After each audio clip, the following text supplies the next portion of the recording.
ሁሌም ክብርን መጠበቅ ነው። ነገ ከ10 ዓመት በኋላ የኢትዮጵያ ጠቅላይ ሚኒስትር እንደምትሆን እርግጠኛ ከሆንክ ዛሬ የመንጃ ፍቃድ ልታወጣ ሄደህ ፈተናውን ወደክ እንበልና በቃ ጉቦ ክፈልና እንስጥ ቢሉ ትቀበላል?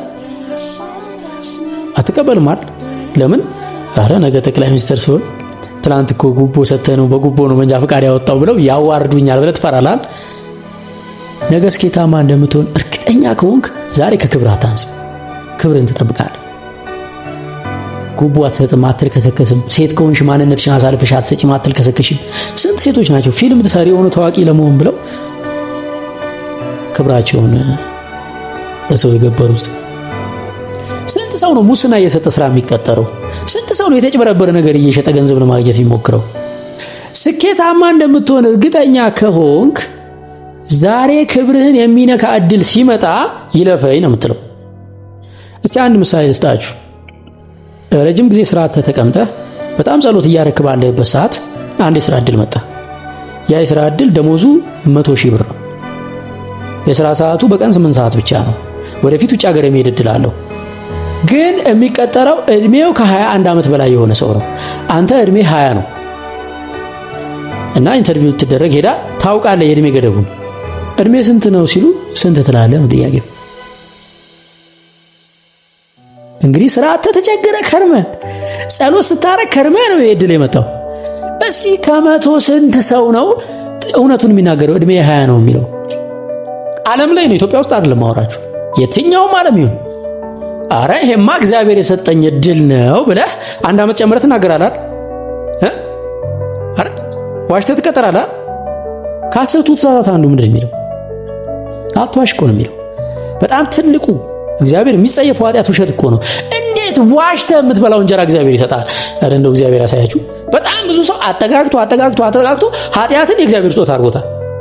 አረ እግዚአብሔር የሰጠህን እንጀራ ይሄንንማ እንዳገፋ ይባላል ሙስና ስትበላ። በጣም የተፈተንኩባቸው አጋጣሚዎች ነበሩ። ለምሳሌ እኛ የቴሌቪዥን የባህል ፕሮግራም ስንሰራ ብዙ ጊዜ ስፖንሰር የሚያደርጉት የአልኮል ድርጅቶች ብቻ ናቸው። እኔ አልኮል ማስተዋወቅ አልፈልግም ነበር። በዛ ሰዓት አልኮል አላስተዋውቅም ገንዘቡ ይቅርብኝ ስል ብዙ ሰዎች ሰድበውኛል። ከድህነቷ የግማቷ ቅማላም አይደለ እንዴ እያከክ ደግሞ እዚህ ጋር ብር አልፈልግም ትላለህ እንዴ ብለውኛል። እኔ ግን ዛሬን አውቃለሁ። ዛሬን ስለማቅ ተቸግሬ ያለፍኳቸው ቀኖች ነበሩ። አቋምህና መርህን ይዘህ ትቸገራለህ ወይ? የእግዚአብሔር ስጦታ እስከሚመጣ ትጠብቃለህ ወይ? የእግዚአብሔር ስጦታ በምን እንደሚታወቀው? በመትረፍረፍ። አንድ ስጦታ ከእግዚአብሔር ከሆነ ተትረፍርፎ ነው የሚመጣው።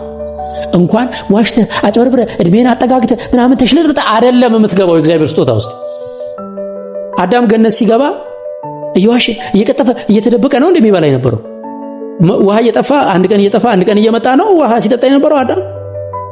መብራት ችግር ነበር፣ የፀሐይ ችግር ነበር። ፀሐይ አንድ ቀን ትሞቃለች፣ አንድ ቀን አትሞቅም። አውሬዎች አናብስት ሲመጡ እየፈራ እየተደበቀ ነው ጫካ ውስጥ የኖረው አይደለም። በነፃነት በመትረፍረፍ አንድ ነገር ወደ ህይወት መጥቶ ከሆነና ከእግዚአብሔር እንደሆነ የምታውቀው በመትረፍረፍ ነው ወይስ በእጥረት ነው የመጣው? እጥረት፣ ማስመሰል፣ ሽንገላ፣ ውሸት፣ መጨናነቅ ካለበት ያ ስጦታ ከእግዚአብሔር አይደለም።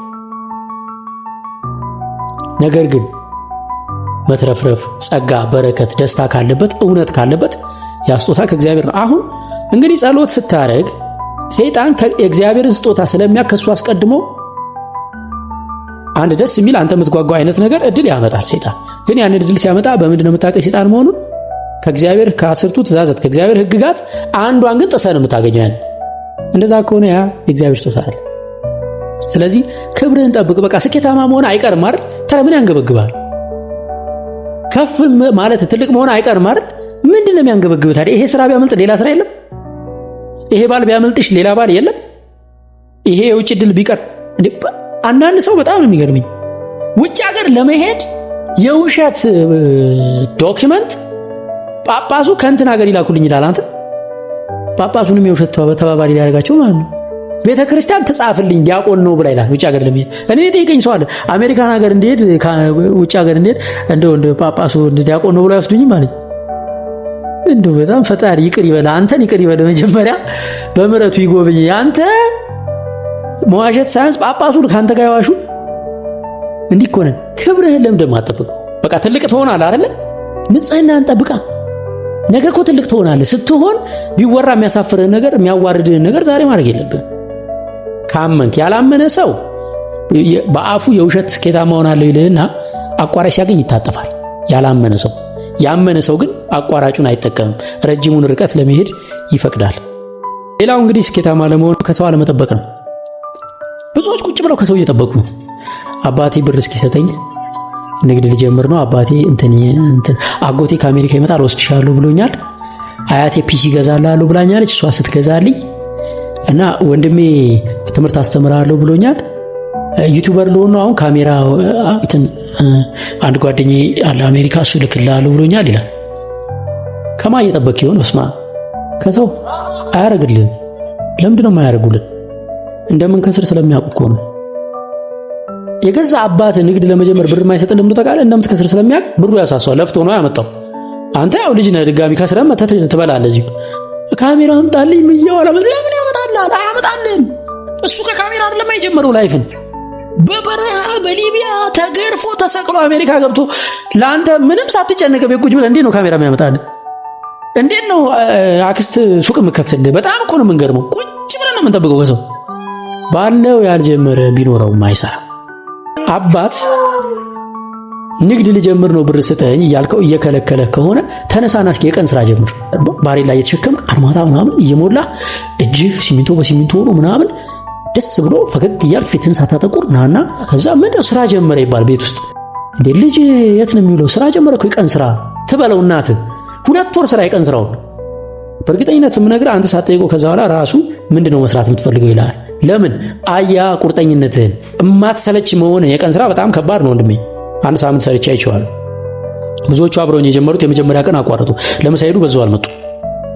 አፈር ማውጣት ነበር ከሆነ ግቢ በጣም ቺስታንን ያኔ ትምህርት ቤት ድፎ ዳቦ ይሸጣል። ገደል ግቡ የሚባል ትምህርት ቤት የሚገርም ድፎ ዳቦ ነውና ያምረናል። ሰው ሲበላ እኛ አንበላም።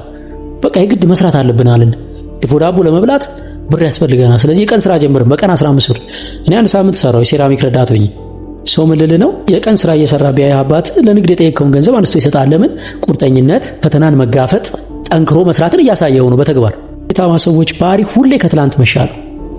ከትላንት ትሻላለህ ዛሬ 5 ዓመት ሙሉ ማለት ነው። አንድ ፑሻፕ ሳትሰራ ቦርጭህ ዕለት ዕለት እየጨመረ፣ ሱስህ ዕለት ዕለት እየጨመረ፣ ስንፍናህ ዕለት ዕለት እየጨመረ ስለመለወጥ ታስባለህ? አታፍርም?